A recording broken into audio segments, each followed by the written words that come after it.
तो question number है आपका 3008। प्रश्न क्या है आपका, 1202 ईस्वी में नालंदा विश्वविद्यालय को किसने नष्ट किया था? इख्तियारुद्दीन बिन बख्तियार खिलजी ने, मुइजुद्दीन मोहम्मद गौरी ने, गजनी के महमूद ने, कुतुबुद्दीन ऐबक ने। तो प्रश्न आपका क्या है, 1202 ईस्वी में नालंदा विश्वविद्यालय को किसने नष्ट किया था? तो नालंदा विश्वविद्यालय को नष्ट करने वाला कौन था? वह था आपका इख्तियारुद्दीन बिन बख्तियार खिलजी। ये किसका सेनापति था? ये मोहम्मद गौरी का सेनापति था। और कौन था? और कुतुबुद्दीन ऐबक सेनापति था। इसके दो सेनापति थे कौन भारत में, एक कुतुबुद्दीन ऐबक और इख्तियारुद्दीन बिन बख्तियार खिलजी। तो 1202 में नालंदा विश्वविद्यालय को किसने नष्ट किया था? इख्तियारुद्दीन बिन बख्तियार खिलजी ने।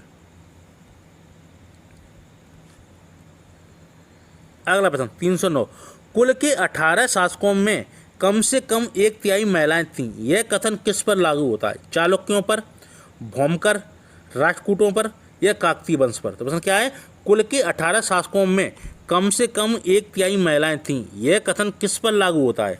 तो यह कथन आपका लागू होता है भौमकर पर। Option number B.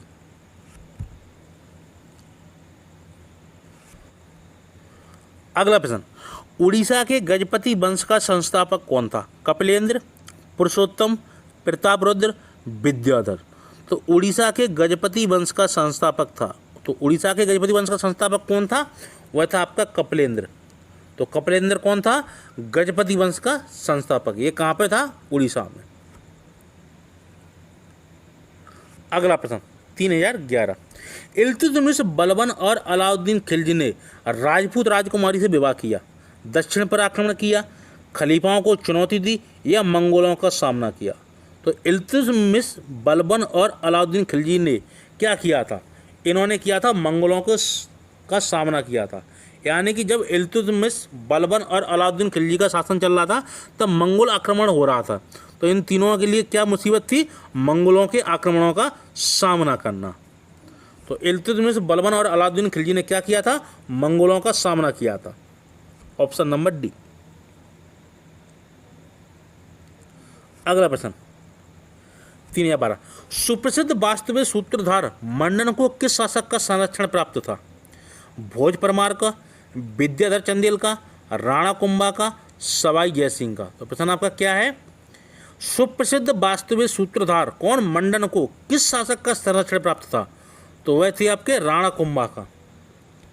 तो राणा कुंभा को के दरबार में कौन थे? मंडन।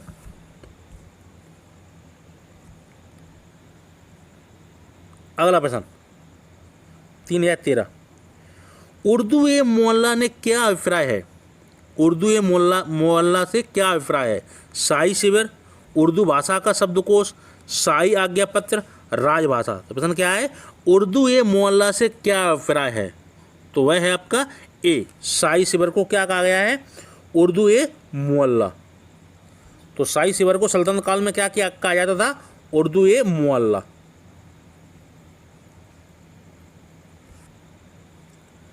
अगला प्रश्न, सल्तनत काल में निम्नलिखित में से कौन कर संग्रह का कार्य नहीं करता था? पटवारी, ग्राम प्रमुख, गवर्नर, करथ सरदार? प्रश्न क्या है, सल्तनत काल में निम्नलिखित में से कौन कर संग्रह का कार्य नहीं करता था? तो संग्रह कार्य कौन नहीं करता था? वह नहीं करता था पटवारी। तो प्रश्न आपका क्या था, सल्तनत काल में निम्नलिखित में से कौन कर संग्रह का कार्य नहीं करता था? वह कौन था? पटवारी। ऑप्शन नंबर ए।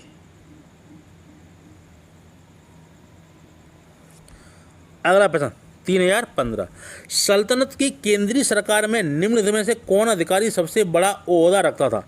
नायब मुल्क, काजी उल मुल्क, मजलिस ए खिलाफत का प्रमुख, वजीर? तो प्रश्न क्या है, सल्तनत की केंद्रीय सरकार में निम्नलिखित में से कौन अधिकारी सबसे बड़ा ओहदा रखता था? तो सबसे बड़ा ओहदा रखने वाला कौन सा अधिकारी था? वह था आपका नायब ए मुल्क। ऑप्शन नंबर ए। तो सल्तनत की केंद्रीय सरकार में निम्नलिखित में से कौन अधिकारी सबसे बड़ा ओहदा रखता था? वह ओहदा रखने वाला कौन व्यक्ति था? नायब ए मुल्क। अगला प्रश्न 3016, दीवाने कोई देखभाल करता था? कृषि ऋण का, राजस्व संग्रहण का, सार्वजनिक कल्याण का, राजकीय भूमि का? तो दीवाने कोई देखभाल करता था, तो किसकी देखभाल करता था? वह करता था राजकीय भूमि की। तो दीवाने कोई का क्या काम था? राजकीय भूमि की देखभाल करना।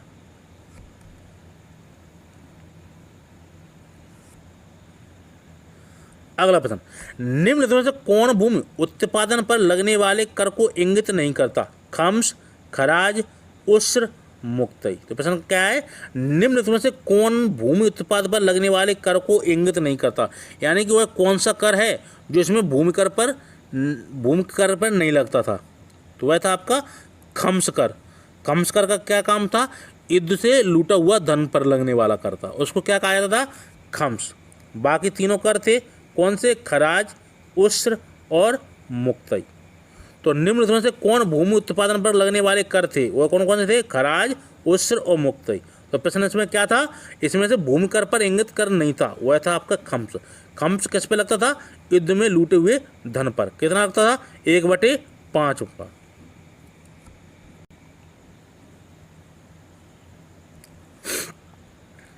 अगला प्रश्न 3018, सल्तनत काल में भू राजस्व का सर्वोच्च ग्रामीण अधिकारी था? रावत, चौधरी, मलिक, पटवारी। प्रश्न क्या है? सल्तनत काल में भू राजस्व का सर्वोच्च ग्रामीण अधिकारी था, तो वह कौन था? तो वह था आपका चौधरी, ऑप्शन नंबर बी। तो सल्तनत काल में भू राजस्व का सर्वोच्च ग्रामीण अधिकारी कौन था? चौधरी।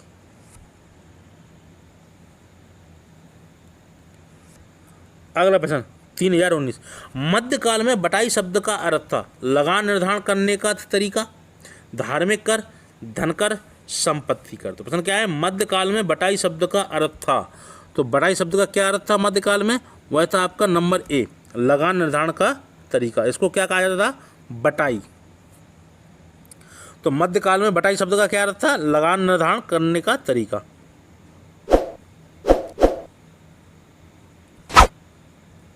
अगला प्रश्न, सल्तनत काल में हिंदू भी मुसलमान संतों का आदर करते थे?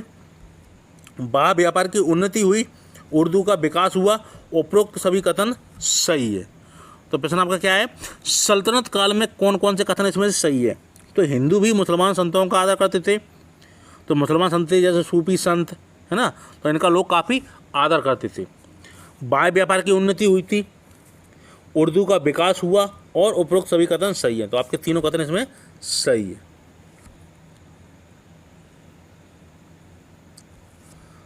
अगला प्रश्न आपका 3021, निम्न में से किसके आयात पर मार्को पोलो भारतीय धन के एक बड़े भाग के अपव्यय पर दुख प्रकट करता था? घोड़े, सोना, मिल्क, मदिरा। तो प्रश्न आपका क्या है? निम्न में से किसके आयात पर मार्को पोलो भारतीय धन के एक बड़े भाग के अपव्यय पर दुख प्रकट करता था? तो वह कौन था? वह था आपके घोड़े, ऑप्शन नंबर ए।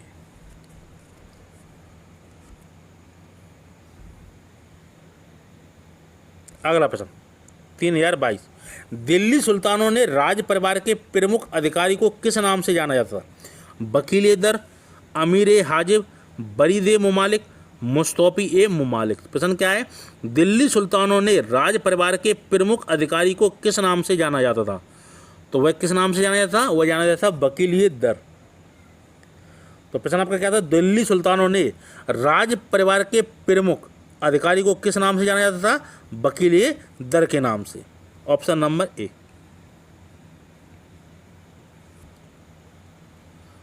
अगला प्रश्न, दिल्ली सुल्तानों के अंतर्गत वाली कौन था? दिल्ली सुल्तानों के अंतर्गत वाली कौन था? राजस्व विभाग का प्रमुख, प्रांतीय गवर्नर, संपूर्ण अधिकार संपन्न मंत्री, राज्य की समाचार एजेंसी का प्रमुख। तो प्रश्न आपका क्या है? दिल्ली सुल्तानों के अंतर्गत कौन था? तो वह था आपका बी, प्रांतीय गवर्नर। तो दिल्ली सुल्तानों के अंतर्गत कौन था? वह था आपका प्रांतीय गवर्नर।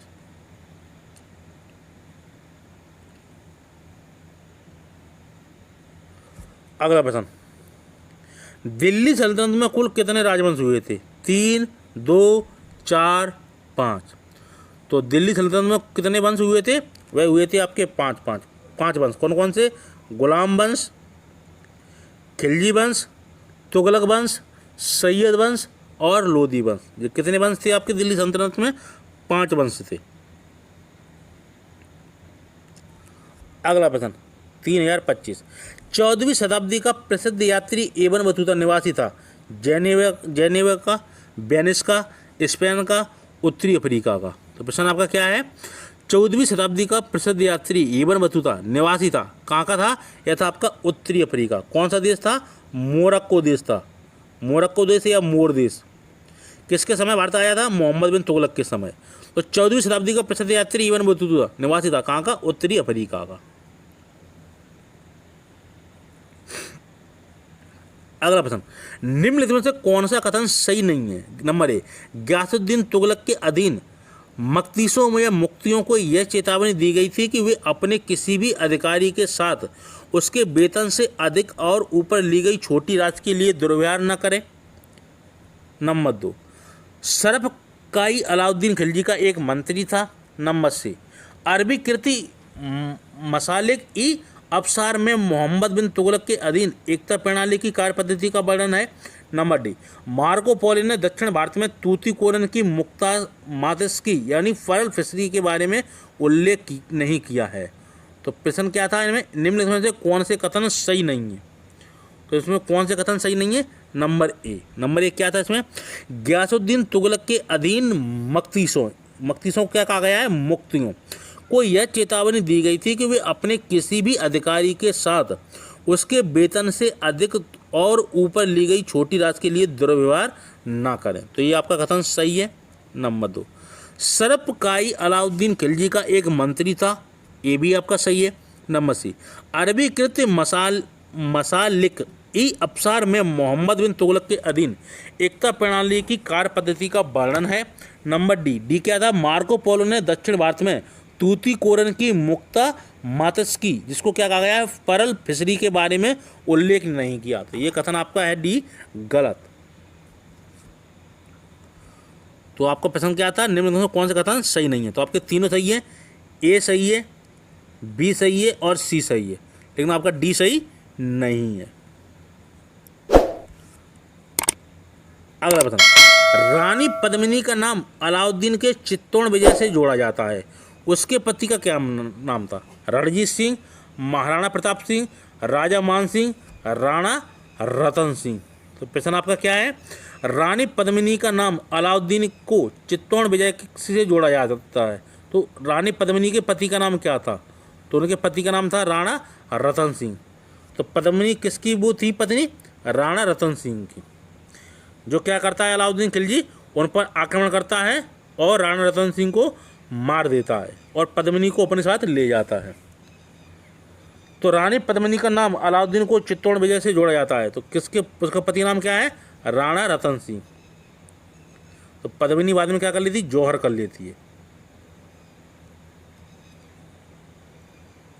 अगला प्रश्न, आइन उल मुल्क मुल्तानी ने इसमें से किस शासक के अधीन सेवा नहीं की थी? मोहम्मद बिन तुगलक, अलाउद्दीन खिलजी, फिरोज तुगलक, इल्तुतमिश। तो प्रश्न क्या है? आइन उल मुल्क मुल्तानी ने इनमें से किस शासक के अधीन सेवा नहीं की थी? तो किसके अंतर्गत सेवा नहीं की थी? वह थे आपके D Iltutmish, option number D. तो प्रश्न आपका क्या था? आइन उल मुल्क मुल्तानी ने इसमें से किस शासक के अधीन सेवा नहीं की थी?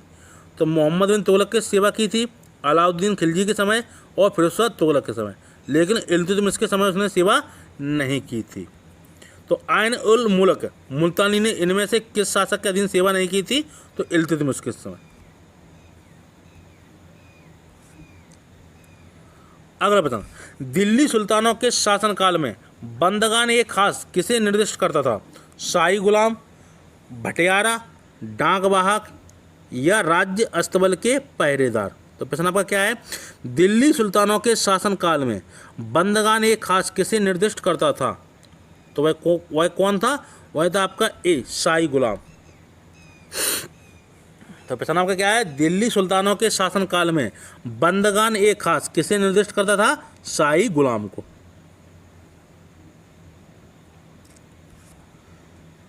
अगला प्रश्न, हदीस है एक बंदोबस्त कानून, इस्लामिक कानून, सल्तनत कालीन कर या मनसबदार। तो प्रश्न क्या है? हदीस है एक। तो हदीस क्या था? तो हदीस था आपका हदीस है आपका बी इस्लामिक कानून। तो हदीस है एक, क्या था? इस्लामिक कानून। अगला प्रश्न, निम्नलिखित में से किस युद्ध में एक पक्ष द्वारा प्रथम बार तोपों का उपयोग किया गया था? खानवा का युद्ध, पानीपत का प्रथम युद्ध, प्लासी का युद्ध, पानीपत का तीसरा युद्ध। तो प्रश्न आपका क्या है? निम्नलिखित में से किस युद्ध में एक पक्ष द्वारा प्रथम बार तोपों का उपयोग किया गया था? तो कौन सा युद्ध था? वो था आपका बी, पानीपत का प्रथम युद्ध। इससे पहले गौरी ने कौन सी युद्ध नीति अपनाई थी? तीर कमानों की। तो भारत में सबसे पहले राजपूतों समय में क्या क्या प्रमुख थी? तलवारबाजी, यानी कि राजपूत तलवार में बड़े कुशल होते थे।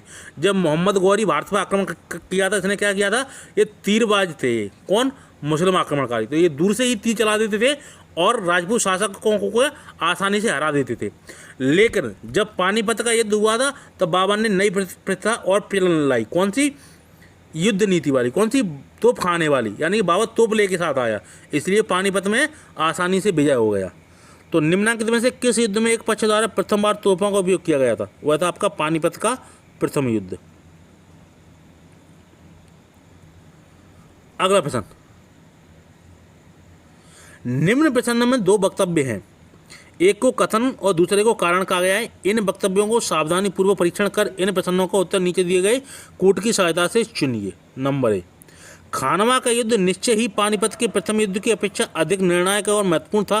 कारण, राजपूत वीर राणा सांगा निश्चय ही इब्राहिम लोदी की अपेक्षा अधिक दुर्जय शत्रु था। तो प्रश्न आपका इसमें कौन सा सही है? तो आपका सही है आपका बी, यानी कि ए और दोनों सही है और आर ए का सही स्पष्टीकरण है। कथन क्या था आपका? तो कथन था आपका खानवा का युद्ध निश्चय ही पानीपत के प्रथम युद्ध की अपेक्षा अधिक निर्णायक और महत्वपूर्ण हुआ था। यानी पानीपत का युद्ध हुआ था आपका किसके समय? बाबर और इब्राहिम लोदी के समय।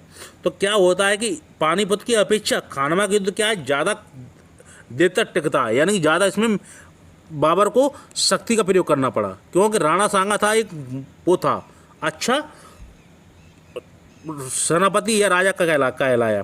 तो कारण क्या था? राजपूत वीर राणा सांगा निश्चय ही इब्राहिम लोदी की अपेक्षा क्या था? अधिक दुर्जय, यानी कि अधिक बलवान था, अधिक शक्तिशाली था। उसकी सेना भी अधिक शक्तिशाली थी। किसकी अपेक्षा? राजा इब्राहिम लोदी की अपेक्षा। तो कथन क्या था? खानवा का युद्ध निश्चय ही पानीपत की प्रथम युद्ध की अपेक्षा अधिक निर्णायक और महत्वपूर्ण था। कारण, राजपूत वीर राणा सांगा निश्चय ही इब्राहिम लोदी की अपेक्षा अधिक दुर्जय शत्रु था। तो आपका इसमें ऑप्शन नंबर होगा बी, ए और दोनों सही है और आर ए का सही स्पष्टीकरण है।